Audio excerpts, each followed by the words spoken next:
Sean Dustin spent time in federal and state prison for drug trafficking and fraud. Upon release in 2006, he had nothing but the clothes on his back, a bag of mail, and legal paperwork. In 2010, he kicked a long-time methamphetamine habit and started the long climb back up the ladder of life.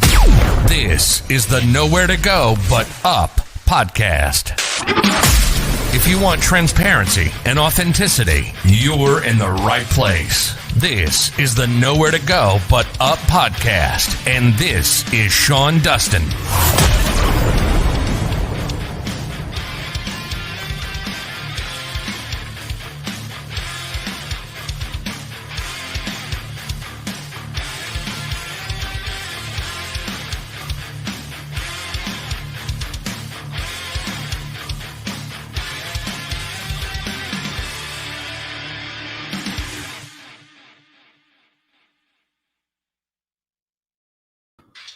This is the Nowhere to Go But Up podcast, and I did it again, this damn thing.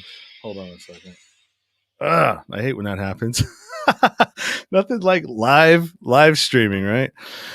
You catch all the mistakes. So anyways, I'm Sean Dustin. I'm the host of the show. If this is your first time listening, welcome. If you're returning, welcome back. It's good to have you with us. If you're watching on YouTube or any of the other channels that I'm streaming to and you're watching from right now, do me a favor, like, subscribe, and do any of those things that you need to do to be able to share this out to the public if you enjoy what I'm doing. Otherwise, this is pretty much my Friday night get down, and I've got Rux. Well, her name's Ruxandra, but she goes by Rux Popovici, and she was a former guest on the show. And she's a researcher. She's a PhD, very, very, very smart lady. And she's here to talk about dating and historical seductresses. And I'm really curious as to what that means, but she is a researcher, so I would imagine that she's done her research and she's going to wow us with some stuff. So I'm going to go ahead and bring her in here. Hi, Ruxandra. How are you? Hello. I'm good. How are you, Sean? I'm doing good. Thank you. Thank you for coming back. It's good to see you again. Yeah, likewise. Yeah, so you noticed a difference from the last time that you were on, the how the show's sort of improved.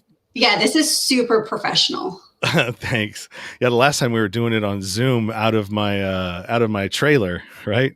No, I mean, I feel so special. This is like a nice setup. I like it. Oh, thank you. I appreciate it. So why don't you give everybody a little bit of background on yourself for those that don't know and haven't seen or listened to the prior episode that you were on, which I believe was number 96. Yeah, for sure. So like Sean said, I'm a researcher. I just moved back to Canada, which is where I'm from, but I still work remotely. I'm a researcher at Purdue University in Indiana. And don't let the title of this podcast fool you. I'm not a dating coach. What I am is a professional nerd in a way. So, so we will talk about dating. But the way that I approach it, so, we all made dating mistakes in the past. And my approach was, okay, so let me just backtrack a little bit. So I was on your podcast because the title is Nowhere to Go But Up. And I talked about overcoming some challenges in my PhD and then getting through my PhD and, now I have a job. And I'm, in a much better place. So I kind of took a very similar approach to dating. So I'm divorced. And when I was married, that was actually the most unhappy time of my life, basically. So then, I started researching. I'm like, well, why? Like, let me get this right. Like, let me, have better relationships, healthier relationships.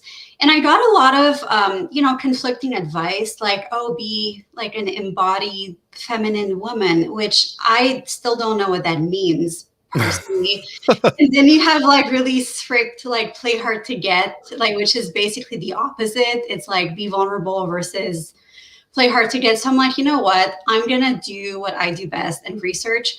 So I just looked at women in the past. I mean, there are so many of them throughout history.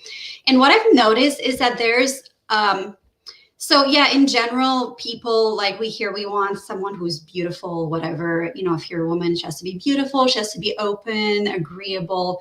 That's what apparently men want. Youth is very valued. But when I was doing my research, there was a type of woman who was so seductive, and she got more seductive with age. So these women they started off as, they were, you know, they became socialites. Some of them were artists. They had talent and they became artists. But as they got older, they got higher quality men, or they were more accomplished, and they attracted younger men and noblemen and politicians and princes. And these women were like 50 years old. And I'm like, what? This is contrary to all the advice that we're getting, that you should, you know, have plastic surgery and look young and, you know, be youthful. And we have a lot of, you know, pressure as women, you know, and I'm not like trying to like pander to your audience and be like, oh, you know, love yourself, like, you know, all these cliches, because beauty is like, it does matter, but there's like another side of it. I'm going to stop you right there, because for sure. So as a man, as a male that was single up to a little while ago, you know, we, you know, the one thing that I do know is that you could be the most beautiful woman and be the ugliest woman at the same time. Mm-hmm. Yeah. Because your attitude, the fact that you know that you're hot, basically, you see a lot of these women on Instagram where they're you know, that's all they care about is their looks, and you know, if you go to talk to them, they really have no substance to them. They have an attitude, they have this arrogance, and it's not just limited to women. I mean, men have this exact same thing too. You know, I think I was that when I was younger. I was really arrogant and really manipulative and all of those things. And we're going to get a little bit into that too as well, because you have to really be careful as a woman and as a man too, because, you know, as there are narcissistic men, there are narcissistic women. Yeah. And when you see those traits in somebody, usually, like for myself, my narcissistic kind of behavior, like I wasn't a full blown narcissist, but I was very I had narcissistic traits. And so, so I was very manipulative. I would gaslight. I would do all of these things that kind of fell into that category, right? But the only difference is that I had empathy still. So like when I did something wrong, I would still feel bad about it. So go ahead. I just wanted to put that out there. I mean, there's a lot to this, what we're talking about, not just that, but I thought you were going to talk like, I want to know specifics, like who are you talking about, who the seductresses are, like Cleopatra? I mean, she's one of them. There's so many right now. I'm looking at a lot of French women, and there's one American woman. But just going back to your point, like you were on the narcissistic type. I think I was like your polar opposite. So when I was much younger, I was like the cute, like pretty girl with no personality, basically. It was like that type. And then it's like, well, but then a lot of it's like, okay, well, how do you become more attractive? Should you invest in becoming even more beautiful? Or is that at some point that's like a diminishing return? So you're better off investing like in maybe having a better personality, like having a sense of humor, being able to like have more confidence, standing up for yourself. So I think that we're like polar opposites when it comes to like how we grew up. But anyway, so a lot of these women are socialites. Some of them are courtesans, which a courtesan is basically they were always around, but it's basically, I mean, a prostitute, like a sex worker, as we would say now, but it was very institutionalized and very accepted. Like let's say in the 16th, 17th, 18th centuries. So courtesans were women of society who provided services to men. Sometimes it wasn't necessarily sex. It was just they had a beautiful singing voice. So men paid to be in their company. So it's kind of like a geisha almost. So these women had developed a lot of, seduction, like tactics, let's call it. So, but if the woman was born into nobility, chances were she wasn't going to accept payment for the services. She would basically do the same thing, but she would just be a socialite. But they were, this same type of woman, and same with, beautiful, talented actresses. They wouldn't necessarily have sex with men, but these women were all interacting and they were at the same level. In fact, it was as tough to become a famous courtesan, like in the 1700s, as it is now to become a famous actress. Like that's how much work and went into it. And they were, quite respected. So you had this I think the most famous courtesan of all time, her name is Ninon. That's her first name, de L'Enclos. So she lived in France. I think she was born in the 1600s and she lived until the early 1700s. And she actually, so they were okay, so the first lesson that I learned from them is pick a man to date or be in a relationship with. Pick one of your admirers. So your pool of eligible men, and I think this applies, I know male pickup artists teach that to men. It's don't chase after girls that treat you badly or ignore you. Choose among, be charming, and then make a few girls swoon around you, and then pick one of them that already likes you. Well, the women version of that is you're charming, you present well, you're well dressed, and then you attract, some men just won't like you, and that's a fact. You can't do anything about that. But you pick out of a pool of men that show interest and kind of chase you. And that's what these women did. They were so in demand that some of them had, Ninon, she had to put men on a waiting list. That sounds funny. It's hilarious. And she was a courtesan that traded sexual favors. She was because she wasn't born into nobility. So she moved, that's how she moved up into society. But go on, girl, get your groove on, right?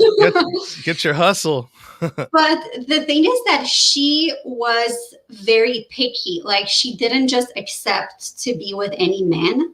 Men actually had to sign contracts with these courtesans. Actually, they didn't have a pimp or anything. It was their mothers that were their managers, or that would train them. And would teach them all these secrets. So this woman, Ninon, she had 4 tier of men. So she had paying clients.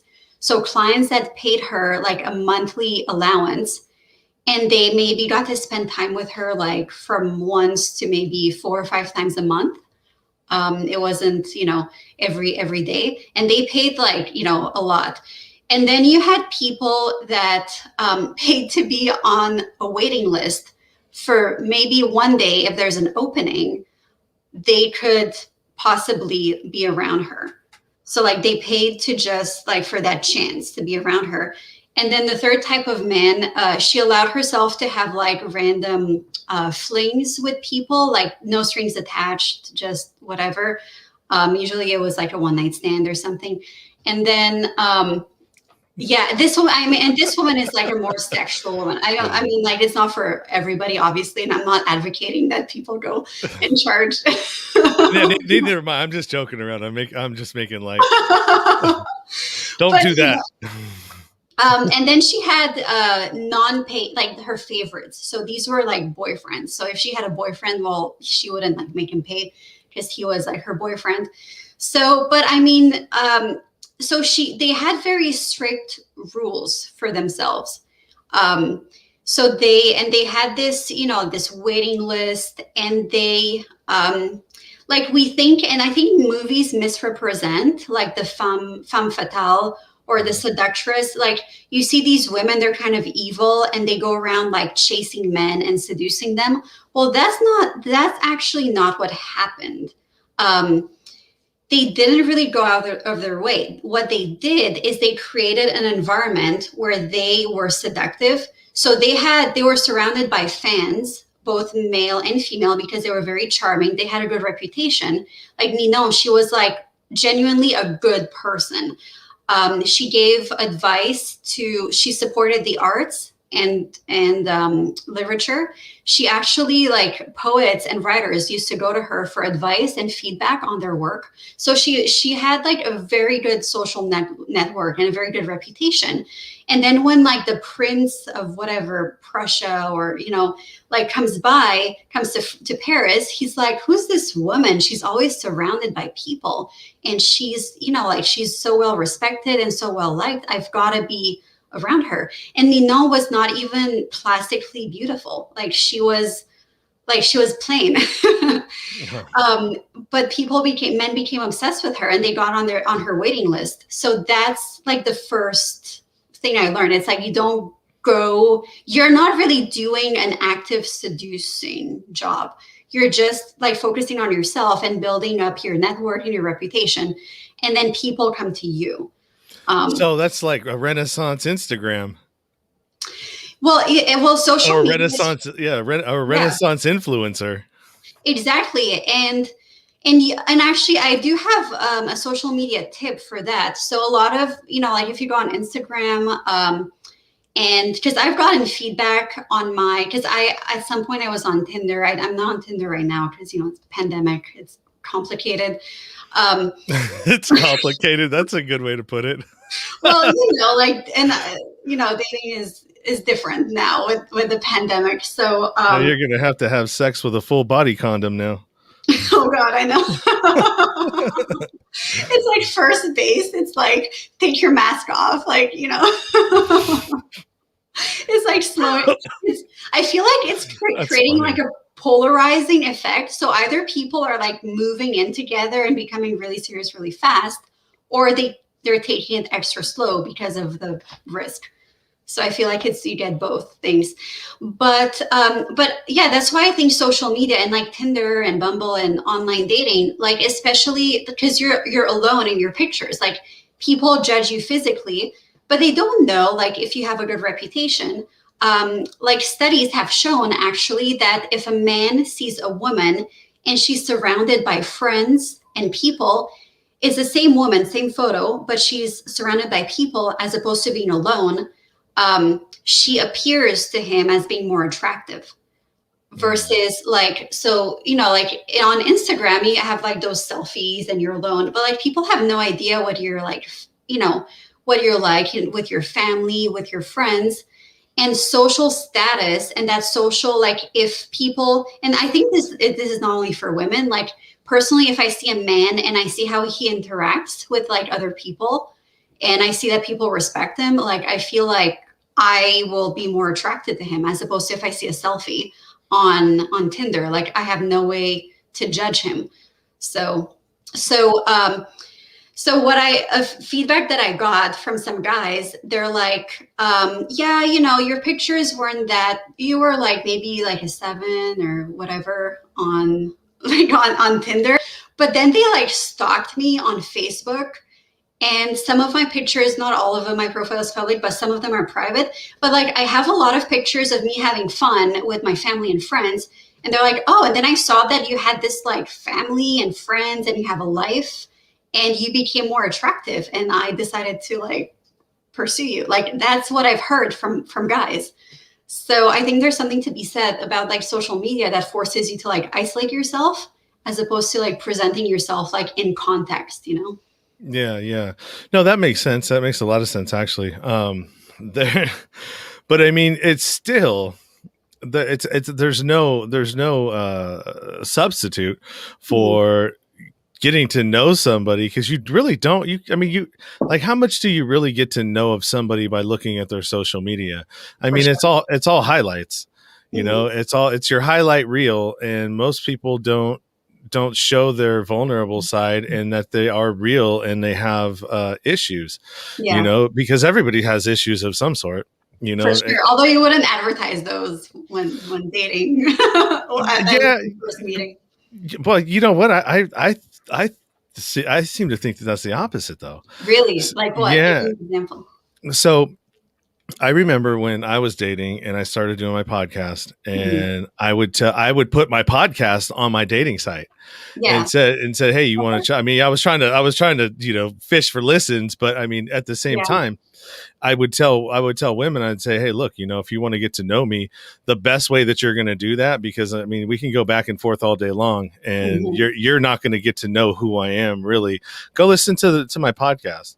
If you listen to my podcast, you'll know exactly who I am. You'll know the issues that Yeah. I had, and if you can get through all of that, me going to prison and everything else, and being an abusive person, and coming out the other side of that, and now I'm a good guy, Mhm.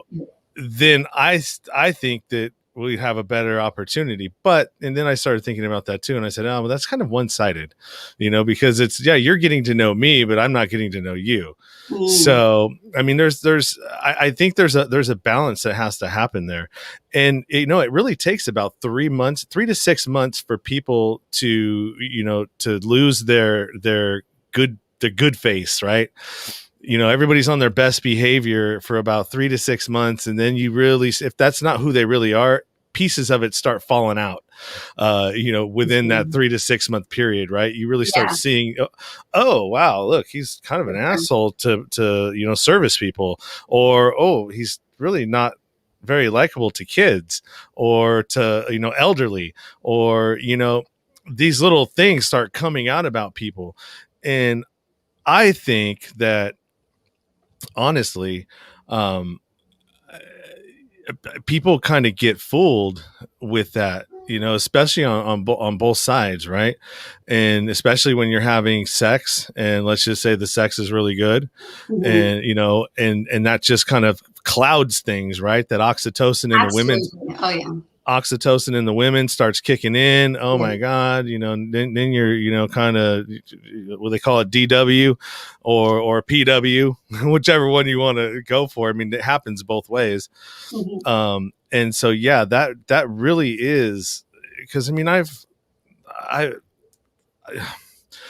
it's easy. People are easily manipulated sometimes. And sometimes people want something so badly that they ignore some of the signs that they should be paying attention to, because they want a relationship. They're lonely. They want to feel loved. They want to feel wanted. And if a guy like me comes along, or the guy I used to be comes along, I could pick up on those keys, right? Mhm. Mhm. Yeah. And I can manipulate that.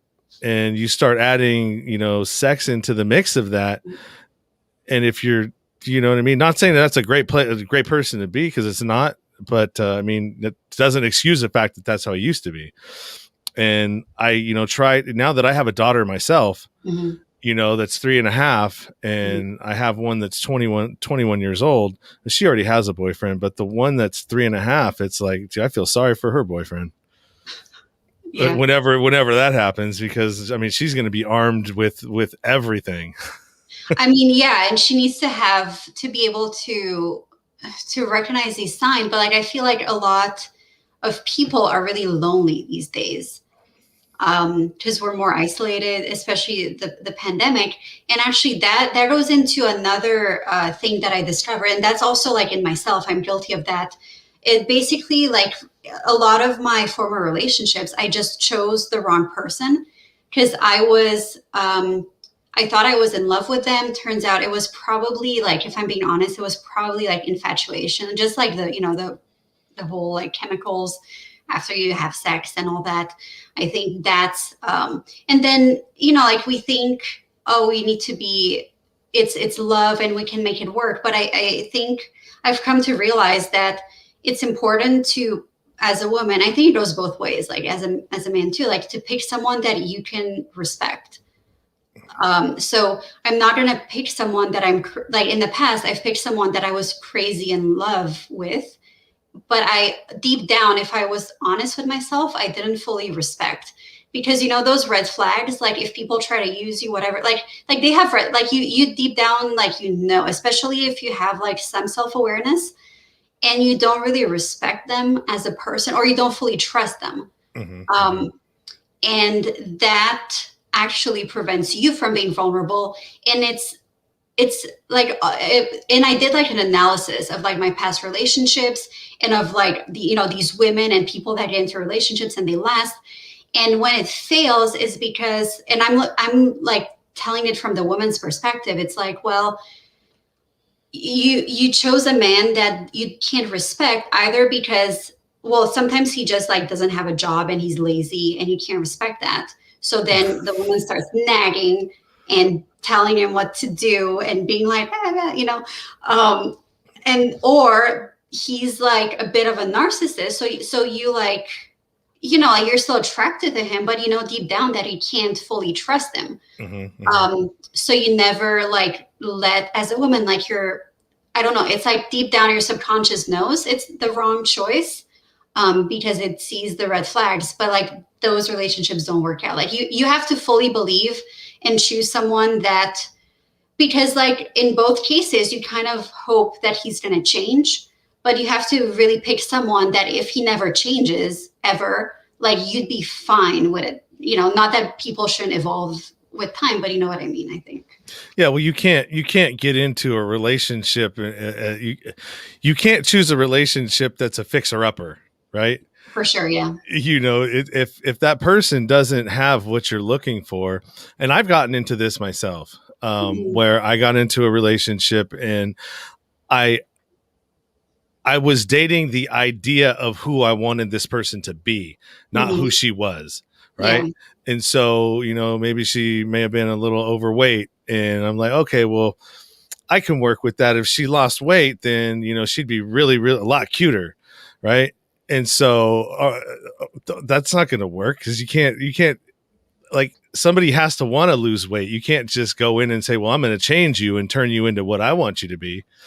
Yeah. It means you don't fully value them right now as they are. And you should do them and yourself a favor and just not. Yeah. And it might take some self-control, because especially because part of you might be super into them, right? But then there's another part of you that's like pushing back because they want to change them. Yeah. That's exactly what it was. It was like, oh my God, she's hella cool in all these other areas. Like we get along really good over here, but it's like this other thing that I'm not really physically attracted to you. But if you did X, Y, and Z, I would be more attracted to you, and then it would be better for me. But that's kind of selfish, and it's not the right way to be. And so now I know better. Like if I'm ever single again, that you have to take people for who they are, or move on, and let them be. Exactly. Otherwise, it's not fair for you to waste their time. I mean, yeah, you want to waste your time, that's fine, but don't waste other people's time, because time is valuable and you can't get that shit back. Exactly. I want to go back to because you said that you think it's good to like put yourself, like even your issues, like put yourself out there, and you had your podcast like in your profile. So it's like, this is who I am. If you don't like me, I actually think it's a brilliant idea. Like if you have public content, I feel like it's good, because people can have a better idea of who you are, and you're going to have like a polarizing effect. And like some people will really dislike you, but then other people will really like you. But then my question is, like, when you get to know the person, like, because it's almost like you're outsourcing. It's like, oh, here are my problems on this channel. Yeah. But I'm sure that like when you're on the date, I'm sure you don't lead with that. Like you're not like, oh, I've been, I've been to prison, and like, you're not gonna like lead and make it like, I don't, right? No, I mean, so I have, and Mhm. it's gone both ways. It's Mhm. I mean, they were always cordial, but there have been times when it's like, well, I'm just not into that. I don't. That's not what I see for my future. Is somebody who's Right, yeah. irregardless of who you are now. I have a set of morals and standards that I'm not going to compromise. If you were, because sometimes some people don't think people can change, Yeah. and a lot of that has to do with the people that don't think people can change, or the people that can't change themselves, so they think that about everybody else. And That's so, true. yeah, and I've dealt with that with people, with some former relationships. It's Mhm. and so it was.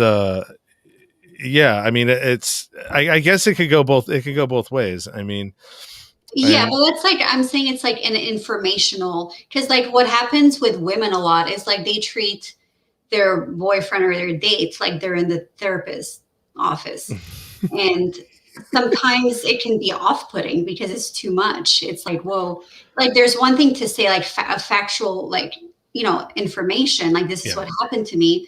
Um, but a lot of, and that's the issue I have with, like, because a lot of people, they advocate like women should be super vulnerable, but a lot of women think that means like not just stating, yeah, I have issues, I'm flawed, I'm a human, but kind of like taking on like a victim identity, like on the date, mm-hmm. which I feel it's not in their best interest, because that's an invitation for the narcissist to like come in. Mm. And I don't know, like I fully recognize that there's different dating styles for different people, but I would personally not really do that, if that makes sense.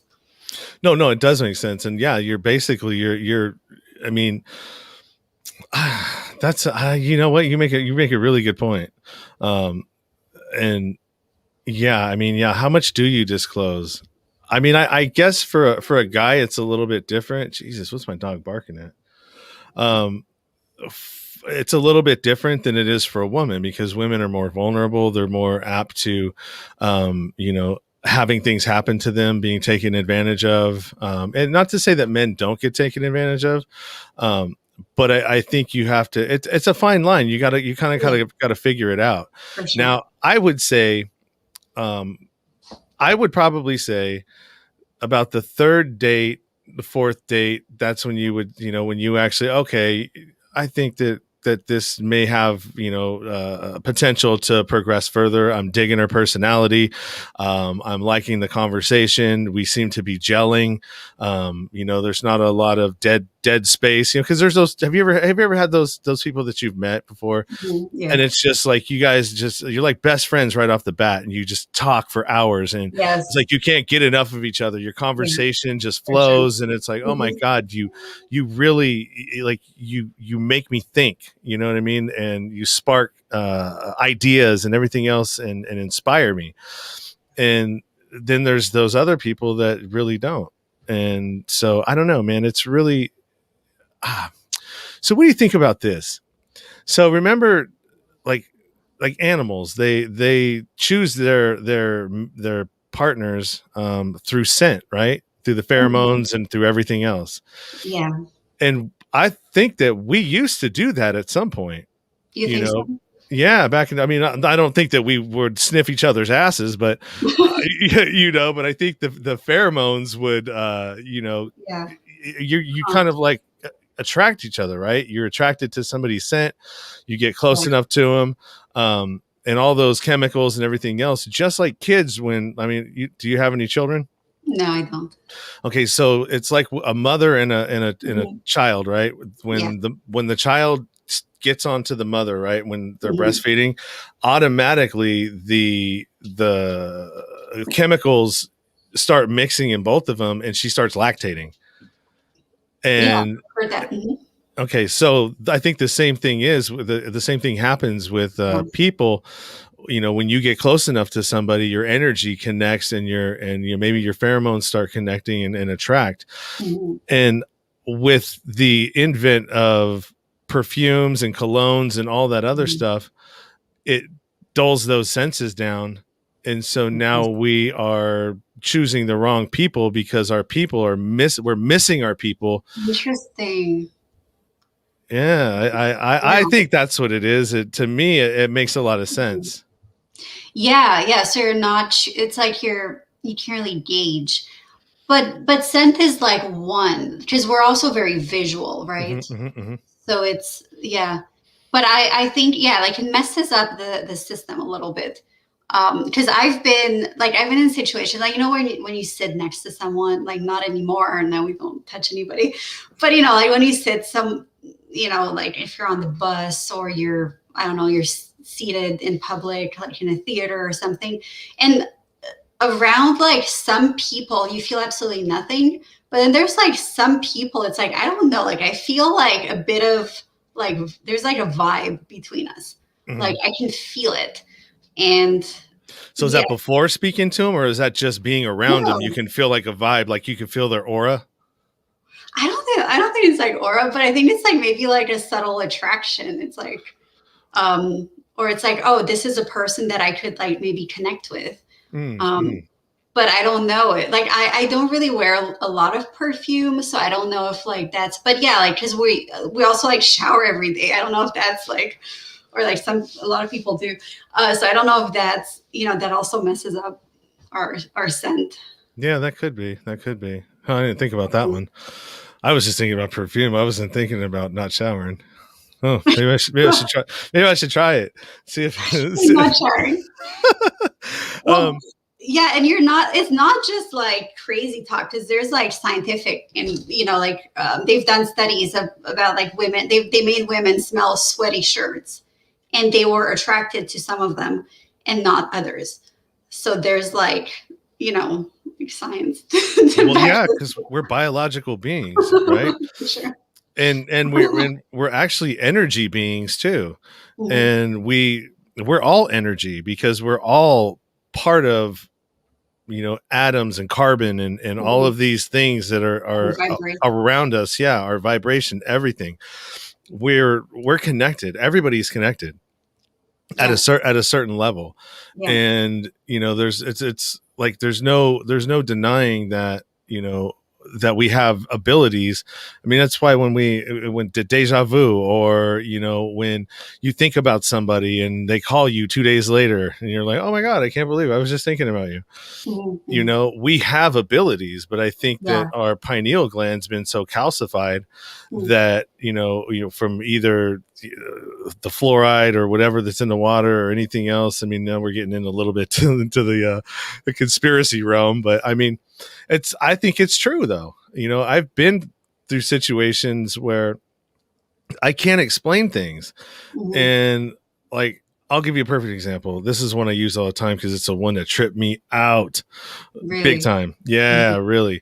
So I was at a club, and I think it was in Vegas. I can't remember which one it was, but I was watching this girl dance, and she was dancing up on the stage. Beautiful, man. Beautiful girl.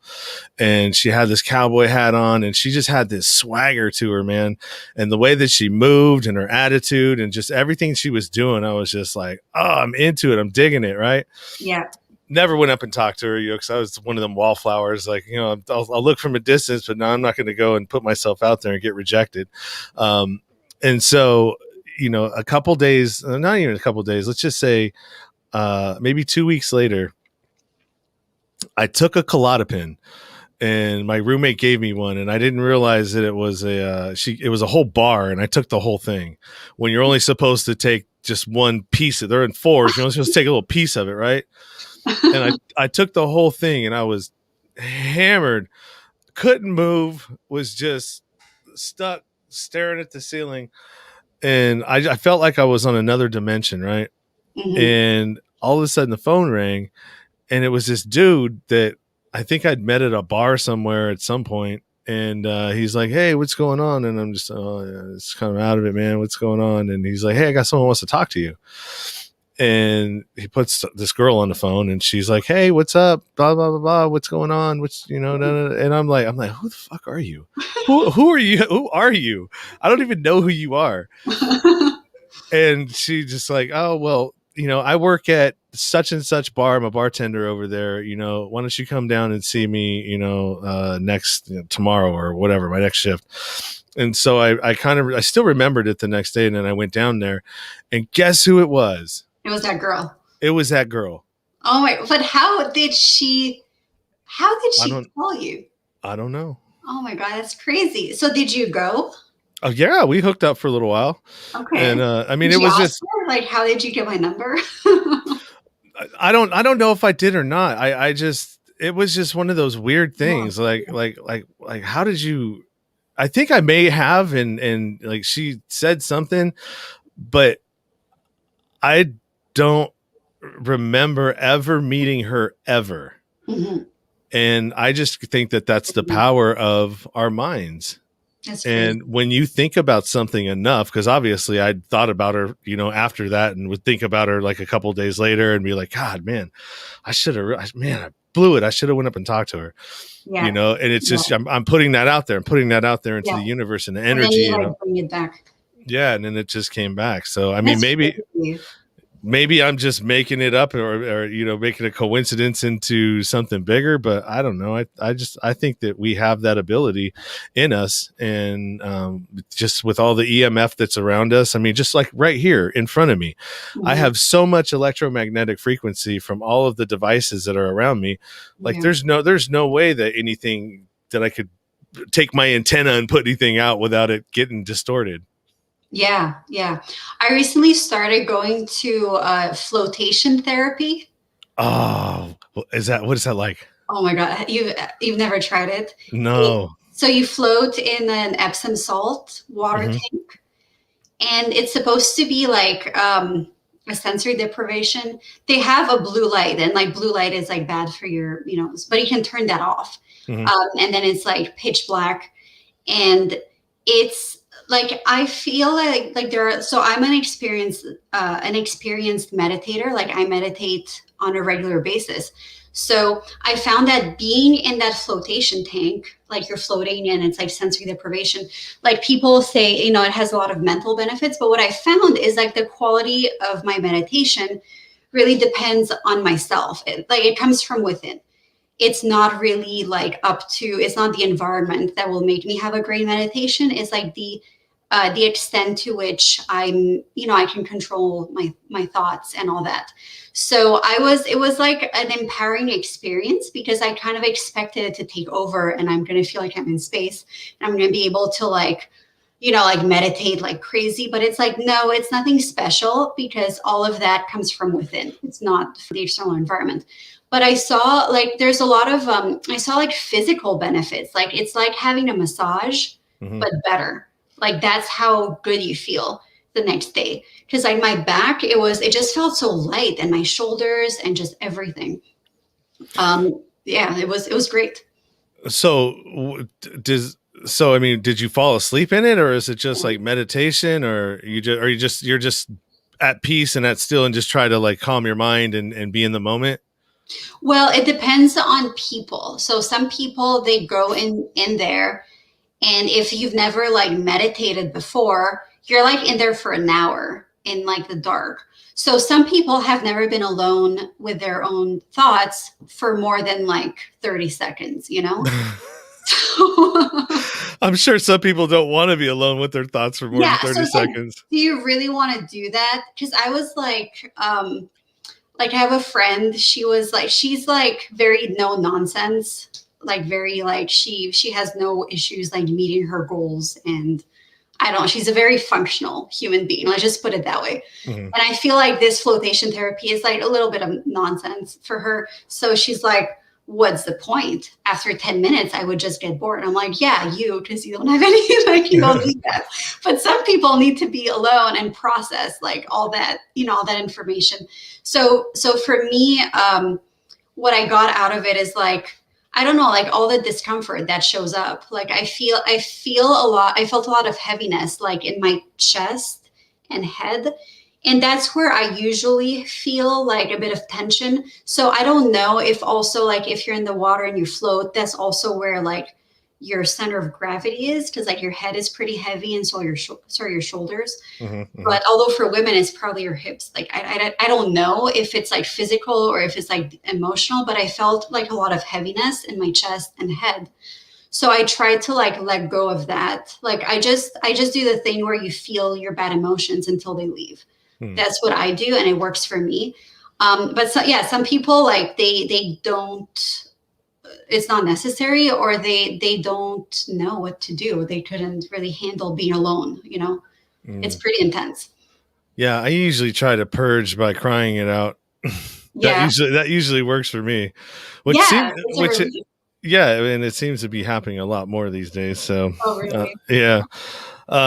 Well, I mean, it's like, dude, all that pain from the past and all the stuff that I went through. It's really shallow. Like, it doesn't take much for it. Like, I would be a great actor, honestly, because all I got.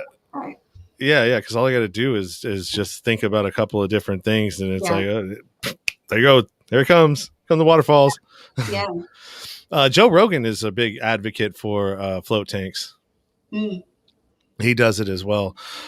So we're at 45 minutes. So let's we veered off of these historical seductresses. So was that the only one, or did you have a couple of others that you lined up? No, I had a couple of others. So so she was Neil Denaclo. She was a courtesan. Yeah. Now there's another one. Her name was Juliette, and her last name was Récamier. So Juliette, she was not a courtesan. She was a socialite. So she was born into a very wealthy family. She was born in 1777, which is why I remember it. So what I like about her is that she was very shy and introverted. So we usually think of people like Ninon, like Cleopatra, Marilyn Monroe, you know, people like that. They're usually like, their personality is out there. They like attention. So you can see how, you know, they put themselves out there, and they're funny, they're charismatic, they're extroverted, right? They thrive on that. So if you're someone like myself, like I'm more on the introverted side, and I see someone like that, and I'm like, well, I mean, that's just not me. I can't relate, really. But Juliette, she was very shy and coy. The thing with introverted seductresses is that, so like if you think of the extroverted ones, like you're like, oh, and then Marilyn Monroe, she sang that song, and that's when, you know, people fell in love with her and they saw her in films. And Ninon, she was like really quick, she was sharp, she was really witty and funny. So people, like, you can point to specific things these women do that is very attractive. But with the introverted women, you're like, well, what do they do? Like, that's attractive. They don't really do anything that's outstanding. But it's like, well, then why are people so obsessed with them? So the extroverted seductresses, they had admirers, but like the introverted women, they had a very subtle game. So what Juliette she would do is that she would make sure that her appearance was on point. Like, people said she looked like an angel, basically. And what was her secret? Well, she really had like no secret. For her, it's like less is more. So back in those the late 1700s in Paris, Parisian society, or beginning of the 1800s, you had this culture where like, you know how we have fashion trends? Mm-hmm. Well, back then they really valued the Greek goddess look. So it was like big features, like big eyes, you know, big mouth, lips. So women wore a lot of makeup, and they dressed like they dressed in very like barely there dresses. It's like those Greek statues. In mm-hmm. fact, this is really funny. It's like they had parties in winter, and women wanted to, like, you know, preserve that Greek goddess style, like barely dressed with just like a veil. And they would catch a cold and die because they had no medicine. So, so like that's how far they went, you know, for fashion. Yeah. But Juliet, she's like, you know what? Less is more. Her face, like she barely wore, she was blessed with natural beauty, but she actually had smaller features. So she had a smaller mouth, smaller eyes, and she didn't really use makeup. Also, she wasn't a prude, like she didn't dress like a nun or anything, but she like took the Greek goddess. She had her own twist on that style. So she layered several transparent veils on her body. So she was fully clothed, but there was still some transparency. So like some, sexiness. And that made her really stand out compared to like these loud, extroverted women who were like a little veil dress, and who had a lot of makeup and a big personality. So she really stood out. Um, and the thing but even though she was introverted, she didn't really let that, she didn't stay at home reading books. She still put herself out there. So she was her most courageous self in a way. So she still did everything, but because she wasn't very like show off or, talkative, that made her seem very like aloof. So one of her, she had a letter from like this, actually it was Napoleon's brother who wrote to her. And he, if I'm not mistaken, I think that was him. But he said something like, well, you all of a sudden there was a party and you came into the room, everybody turns and looks at you and they're like, wow, she's so beautiful, she looks like an angel, but you're so indifferent. And he writes that to Juliet. She's like, but Juliet, you're so indifferent.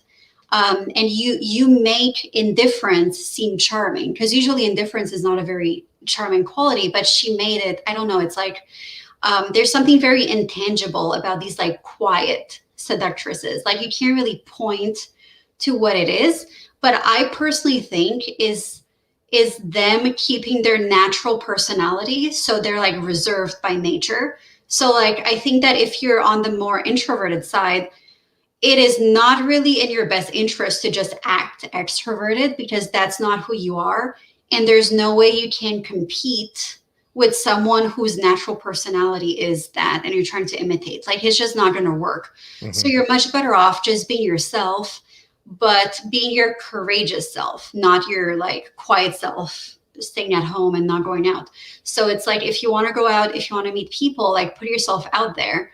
And like there's obviously more to that than just showing up, but it's like develop a sense. They had like a good sense of style.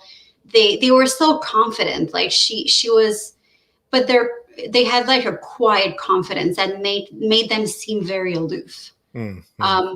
They were also very good listeners, but they were not doormats. Like Juliet, she was very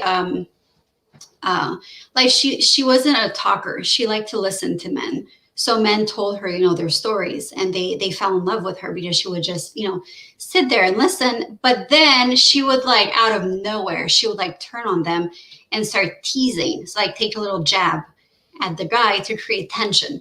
So she would like call them out. Like she wasn't like very submissive. Like she was kind of submissive in the sense that she was a listener. She wasn't like imposing her personality on the person. But then she would, I'm trying to think of an example. I don't know, like a man would confess her love to her and she would be like, you're too grumpy for me, I don't like you. And then like turn around and be all like, like she would just do a little teaser and then turn, but she was so nice otherwise. So it came out of nowhere. So it created a bit of contrast in her personality. Like and hot and cold. Yeah, she was kind of hot and cold, but in a cute way, right? It wasn't like anything extreme. But this woman was so successful at seducing that you had men who refused to get married. So she was married to a very wealthy banker. So they knew they could not be with her. These men refused to get married because in case her old man died, they wanted to be next in line to get with her. So they like sacrificed their own, like romantic life just to be in line to be with her. And 3 of them got buried, like requested to be buried by her side, and they died single.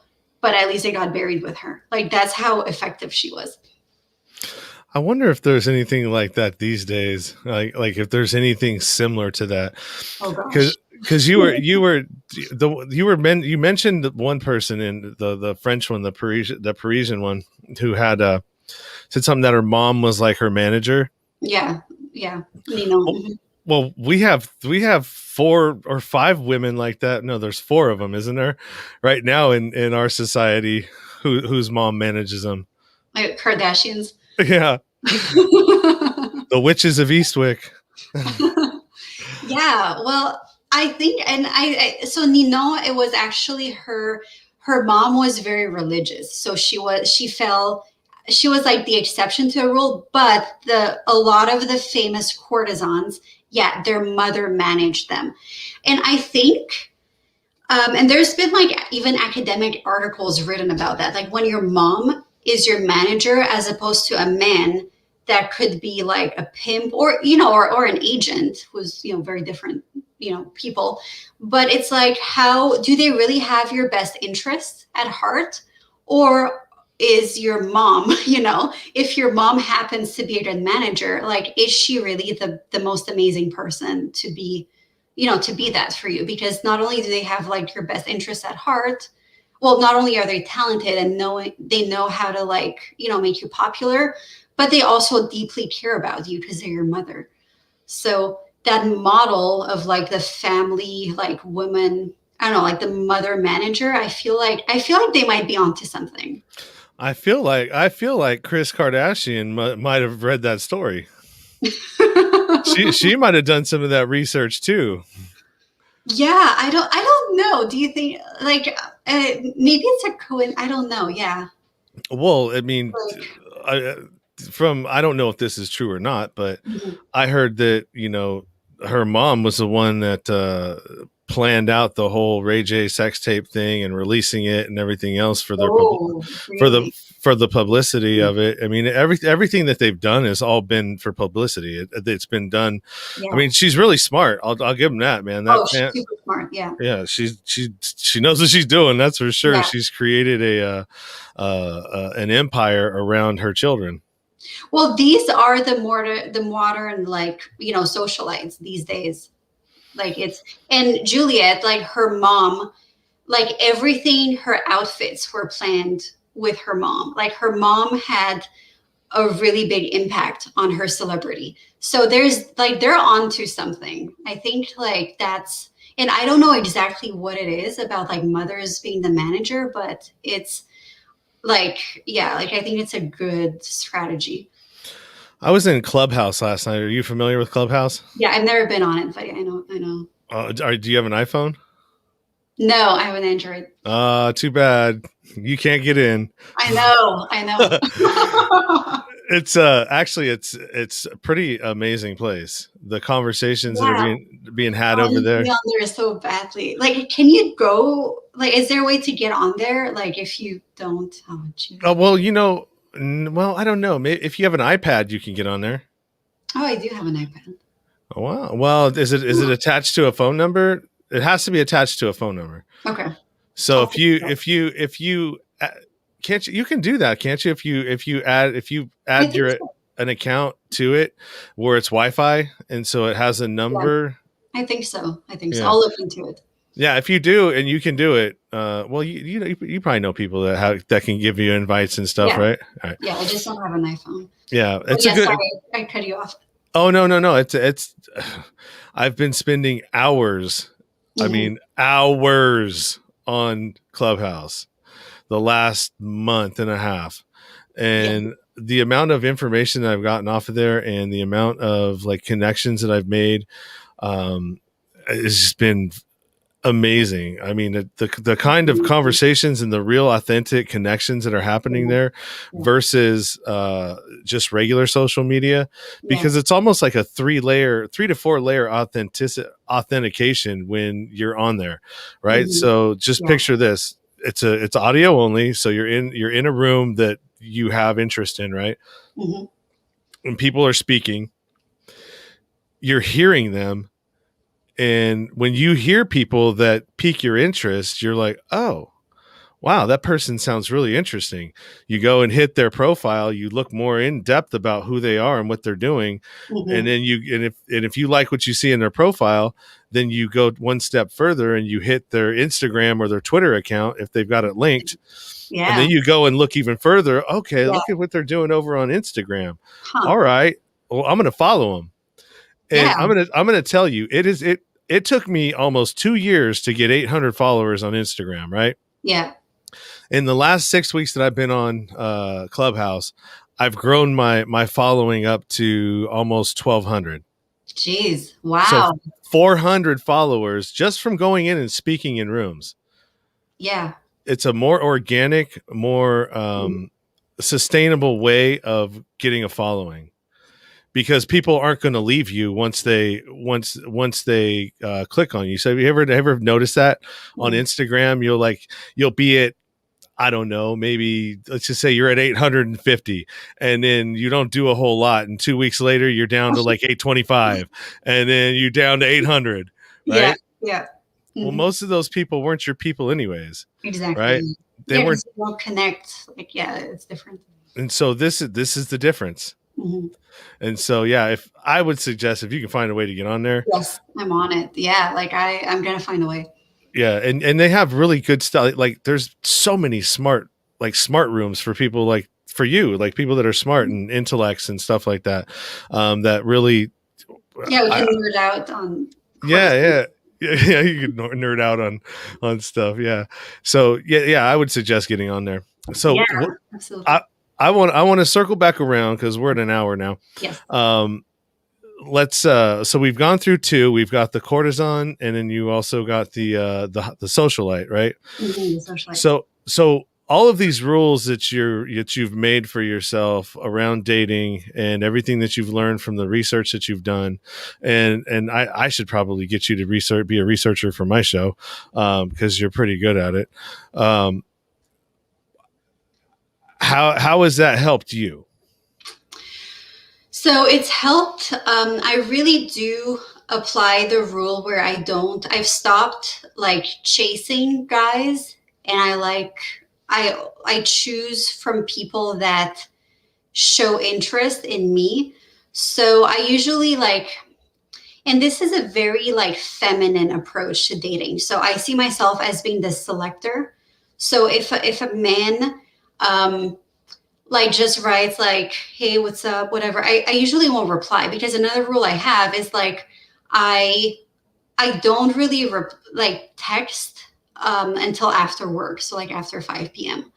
Because I just have like boundaries for myself. So, and I'm coming from, and I told you a bit about my background. Like I feel like for a woman like myself, going the vulnerable, like if you're really like a steel woman, if you're someone like, I don't know, like Hillary Clinton, I don't know, like very like, she seems like kind of rigid, like Margaret Thatcher, like maybe they should, and you're someone who identifies with that and you're trying to date, well, maybe you should look into being vulnerable and embodying feminine or whatever. But if you're someone that's already pretty vulnerable and feminine, you should probably look into setting rules for yourself. And you're like, no, I'm not talking to you because you've just messaged me like, hey, and that's, I don't know, like, I feel like I'm kind of outsourcing the whole courtship to the man.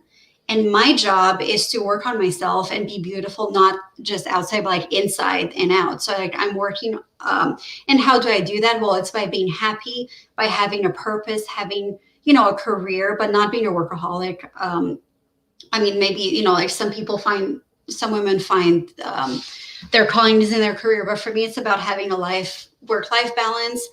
So I don't really have time to pursue men. I just let them approach me, and it just like removes the decision making, basically. So I choose from the pool of men that already show a lot of interest. Like if there's someone I like, but that hasn't texted me in a week, I'm not going to reach out to him, for example. and sometimes they drop off, and I'm like, you know what, good riddance. But sometimes they come back stronger because they're like, oh, like I decided that I want to like actually chase after her. So that's what I do. So like that's one of the rules. Another rules is like I limit my phone time, like when I reply to texts, for example. And then I just shifted my whole focus on, like, I try to earn a good reputation. Like, if you can't be admired by your family members and your coworkers, well, how like what do you bring to the table? Like, how do you expect to be admired by men that meet you, right?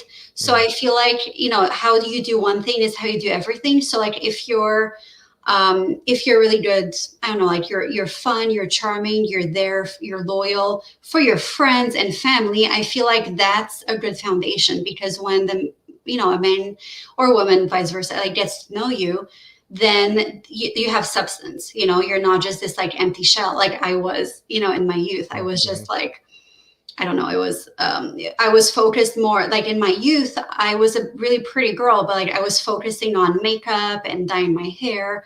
And I wasn't really focused on just having substance. So that's how it has shifted for me.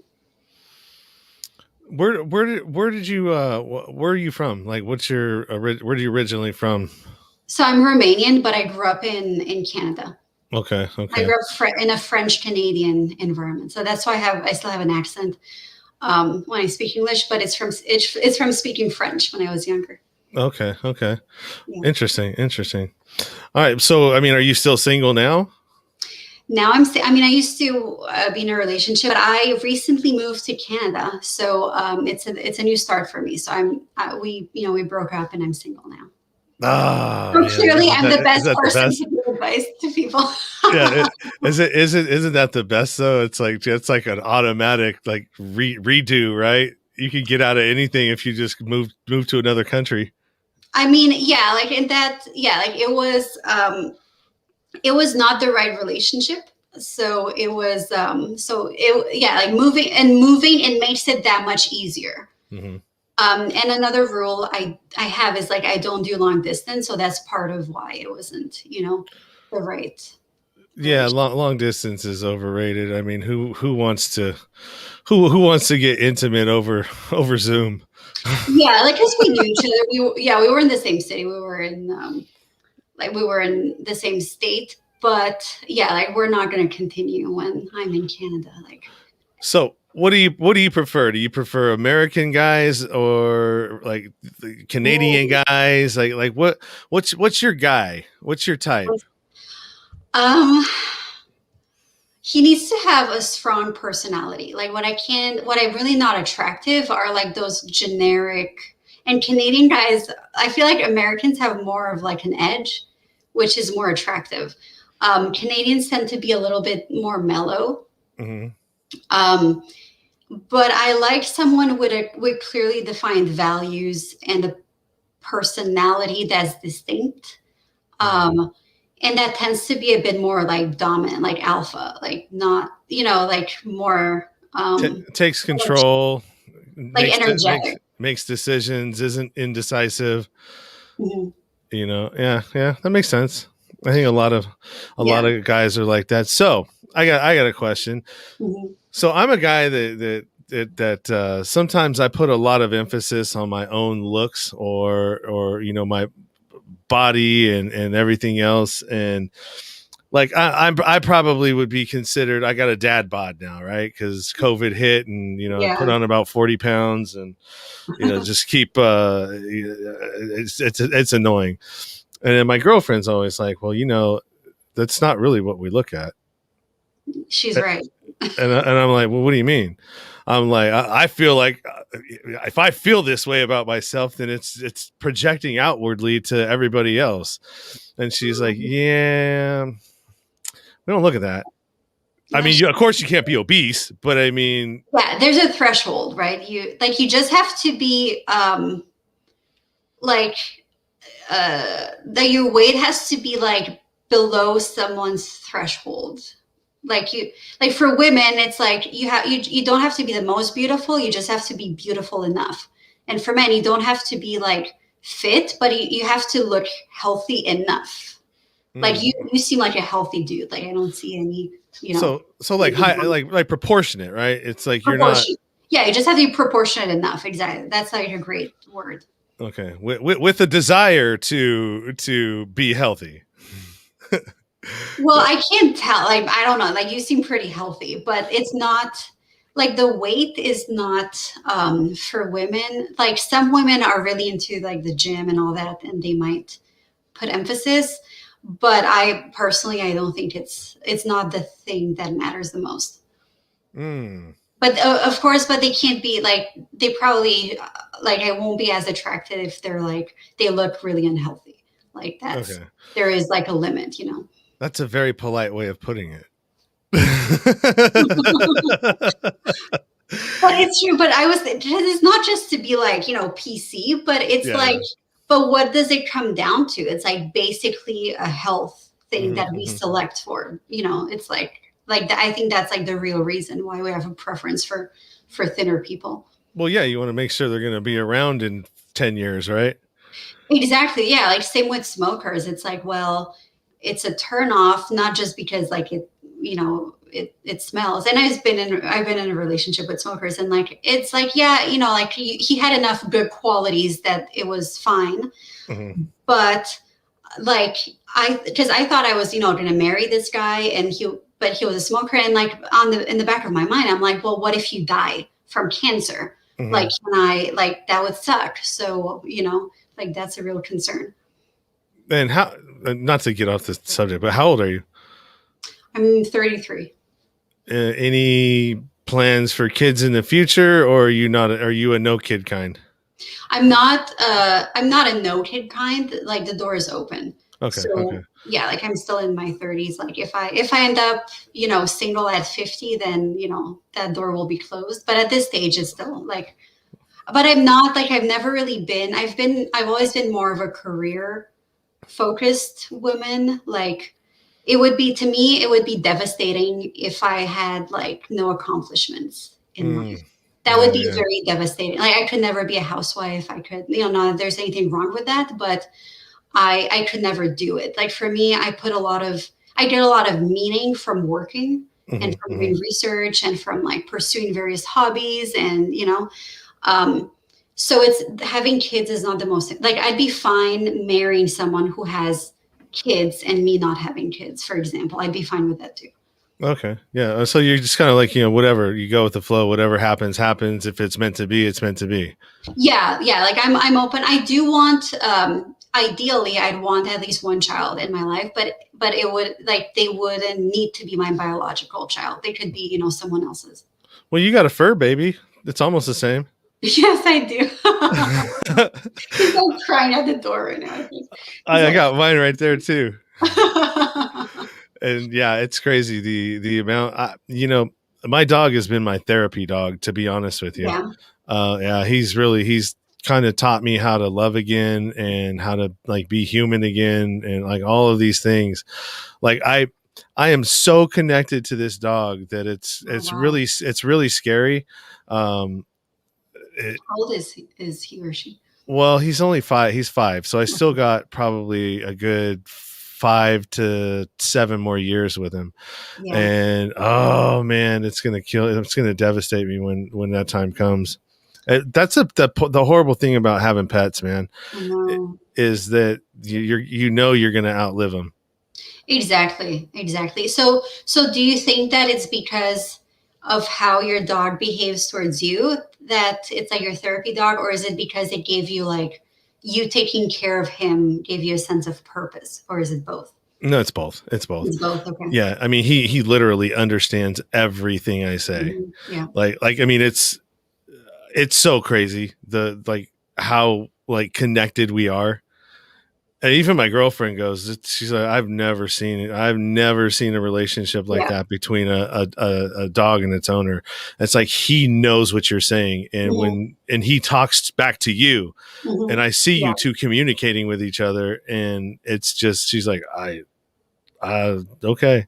She's like, you better be careful, man. You better figure out something when that time comes. 'Cause because I've heard that too. I know I heard that from somebody else, and they told me, they said, look, my brother had the same kind of relationship with his dog that you do, and when that dog died and he didn't have anything to fall back on, it's like it destroyed him.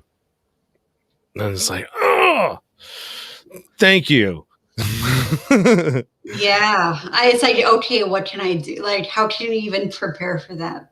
Yeah, I don't know. I think the only thing that you can prepare for is like, you can, I guess I could get another one, at about, at maybe in a couple years, get another one. And then, but then how fair is that when, that one gets used to when they have a relationship, and it's like, so that's kind of selfish too. Yeah. And then another one. Yeah. Yeah. Yeah. So anyways, we went off the topic. So I think that's a good point to end it on. I appreciate you coming and talking to me about dating and telling me about all of these, the hooker and the socialite. Yeah. So there's 4, the courtesan, the socialite, the artist, like the actress or a singer or musician, and the collector. So like some women who are born into the elite, but it's like they collect art or they support like the patron. So those are the 4 types. We didn't get a chance to talk about all of them, but I think I really enjoyed talking to you. So that was really great. Well, that's good. I mean, that's a plus, right? Yeah. It beats going out to a bar and getting drunk on a Friday night, right? Yeah, for sure. I'd probably just be watching Netflix on the regular. Yeah. So yeah, one thing, get yourself on Clubhouse. And for anybody else out there that's listening to this, we didn't get a whole lot of viewers, but that's all right. It's a Friday night. This thing, it goes out on the Twitter feed, and it goes all over the place. So, we'll get some views on this. But if you're on Clubhouse, do me a favor, hit me up. I'm in all the different podcasting rooms. I'm also in the speaking rooms for speakers, and it's a good place to be. Connect with me there. If you got questions for the show, do me a favor, hit the show up on the email. You can ask me any questions you want. You got guest suggestions. You want to tell me I suck? Go ahead. Feel free. I'm always down to listen. And also, too, if you want to connect to the show, all the places where you can support the show, merchandise, Patreon. I've got tiers over there that are pretty cool, so you can go there as well. You can find Ruxandra or Rux. Is that what you prefer to be called, as Rux? Yeah, all the cool. I gauge people by how cool they are. Like all the cool people are like, like, you're a good dude. Like they all call me Rux. Okay. Yeah, there's a pattern there. All right, cool. Well, Rux, you can find her over on her Instagram page, and I think that's the main place where you connect with people at, anyways, right? That's my main. I also have a Twitter, but I never use it. Yeah, Twitter's. I think a lot of people abandoned Twitter after. Oh my gosh, it's so toxic, right? Yeah, for sure. So these are all the places that you can connect with us, and all these links are available in the show notes as well, or the description.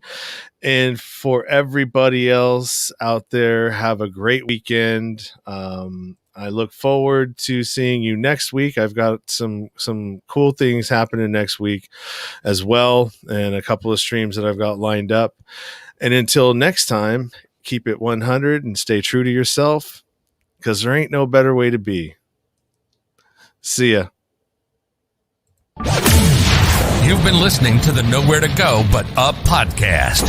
Sean is a single dad, a union blue-collar guy, and he spent time in federal and state prison for drug trafficking and fraud. When he was released from prison in 2006, all he had was the clothes on his back, a bag of mail, and some paperwork. Since then, he's turned his life around and shares the struggles and successes on this podcast. We hope you enjoyed the show, and we hope you were moved. To connect to the show, book a guest spot. For merch, Patreon, PayPal, and social media links, go to linktr.ee/nowhere to go but up. On Instagram at Nowhere to Go But Up Now. On Twitter at But Up Now. On the YouTube channel at Nowhere to Go But Up Podcast.